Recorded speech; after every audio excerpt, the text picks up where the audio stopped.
Now, one of the stories that's told about Sublett goes like this, that one day he made one of his frequent trips to the Guadalupe Range. Now, every once in a while, he'd take these trips, and they'd last sometimes for several weeks. And when he returned, he'd return with more gold.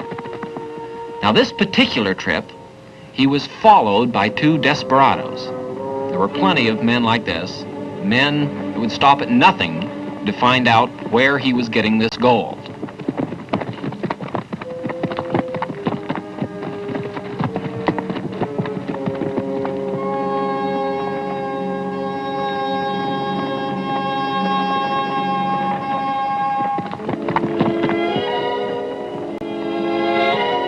Now, Sublett led them deep into the Guadalupe Range, and it took them actually several days to follow him.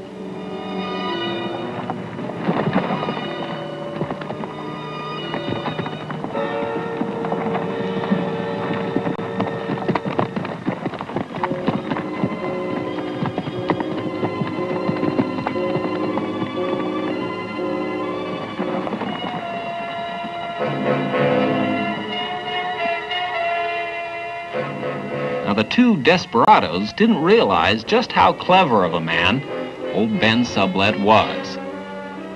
He was a pretty shrewd character, one that wasn't going to be caught unawares.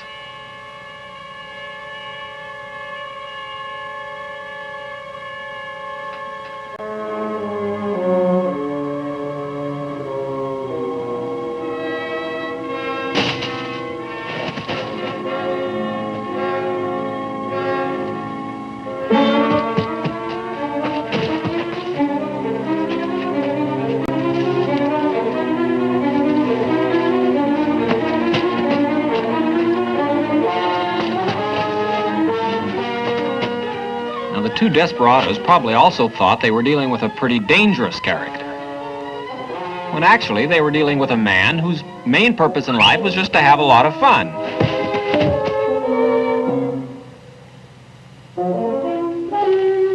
Now, Bill, how could they question a man about his gold or any of his secrets when he was in no condition to even carry on a sober conversation?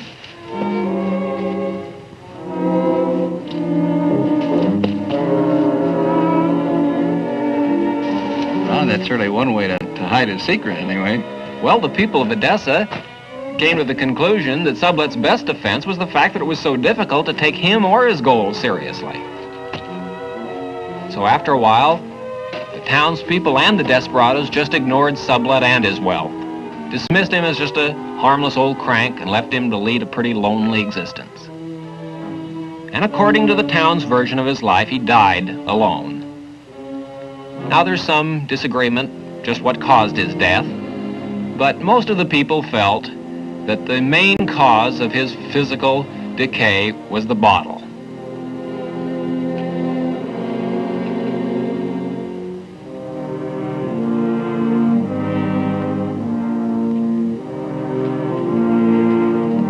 So Ben Sublett died without ever revealing the source of the gold that made him so notorious. Well, Ron, that is quite a story. Apparently the townspeople just saw Ben Sublett as an irresponsible loafer. Yes, Bill, undoubtedly a great many of them did. And I think also that there were a great many that completely discounted the idea of a mine. Now, granted, they couldn't explain where Sublett did get his gold, but they didn't think that a mine existed. Now, we've seen one version of Sublett's life, and yet there's another version. As I said, this was a man with two faces, and we've seen one of them. But the family, his descendants, tell an entirely different story. It's a story that completely contradicts the idea that this was a bad man. And yet, it has as much claim to validity as the story that you've just seen. Now, to find out the other side of the story, we had to talk to members of the family. Now, Jenny, Sublett's youngest daughter, has 108 descendants still in the great Southwest. For instance, Mrs. Ollie Severance lives in El Paso. She's a saleswoman, a granddaughter of Ben Sublett.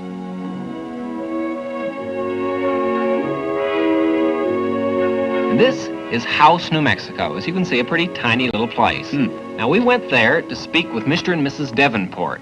She is another granddaughter of Ben Sublett. Now, People such as this, members of the Sublett family, told us the family's version of Sublett's life.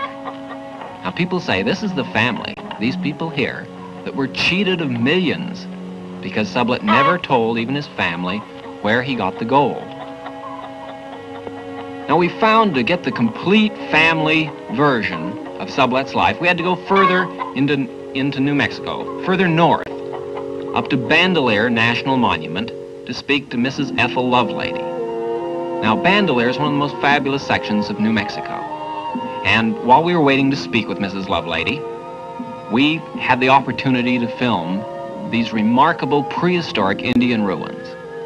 Now, this was part of the Pueblo civilization, the Pueblo Indians. We find some remarkable cliff dwellings and some very fine examples of Indian cave dwellings.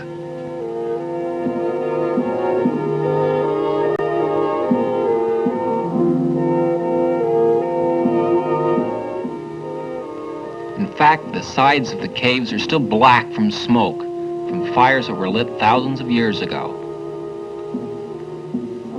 But finally, we had the opportunity to speak to Mrs. Ethel Lovelady and hear, in her words, the family's version.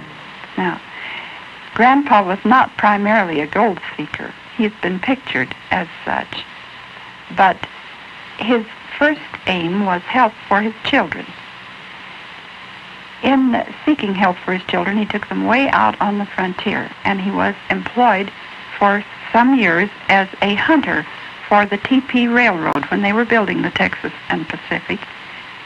He furnished meat for the crews that built the railroad.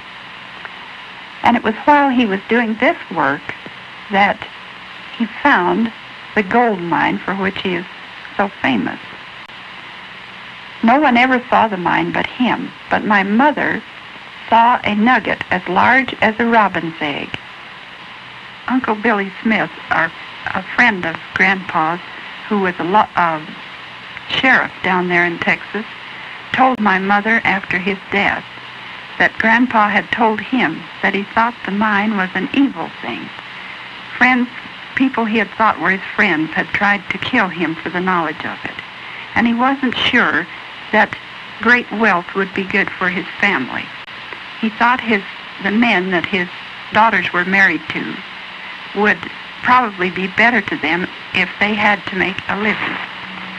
And his son, he felt, if he had great wealth, would probably never do a bit of work the rest of his life.